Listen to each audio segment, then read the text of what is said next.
Telangana TPC governor వద్ద ఎందుకు మాట్లాడుతున్నారు లైవ్ చూద్దాం. అది మొదటగా బీసీ జనానికి జవాబు చెప్పి మీరు ఎన్నికల ప్రచారంలో పాల్గొంటే బాగుంటుందని కూడా ఈ సందర్భంగానే మనవి చేస్తా ఉన్నాను. కేంద్రంలో సామాన్యుడికి నిధుల కోత ఏ రకంగా పెడుతుందో ఒకసారి అర్థం చేసుకోవాలి. సెంటర్ స్పాన్సర్డ్ స్కీములు 20 ఉంటే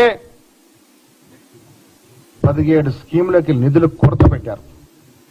అంటే బీదవాడు బతకకూడదా? బీదవాడికి ఫలాలు అందించే ఈ స్కీముల్ని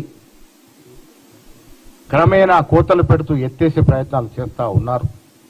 దాంట్లో భాగంగానే మన్రేగాకి నిధుల కోత పెట్టి గాంధీ మాత్రం పేరు తొలగించి దాన్ని ఎత్తేసే ప్రయత్నం చేస్తా ఉన్నారు. మహిళలకి ఈ బడ్జెట్లో దేశవ్యాప్తంగా 90,000 కోట్ల నిధుల కోత పెట్టినారు. మీరు మహిళల గురించి గొప్పగా చెప్పుకుంటారు. ఇంత జనాభా ఉన్న బీసీలకి దేశవ్యాప్తంగా మీరు ఇచ్చింది ఏందయ్యా అంటే 13,600 కోట్లు పెప్పర్మెంట్లు చాక్లెట్ లాగా ఇచ్చి మీరు బీసీలని ఏ రకంగా మోసం చేస్తా ఉన్నారో బీసీ ప్రజలు గ్రహిస్తా ఉన్నారు.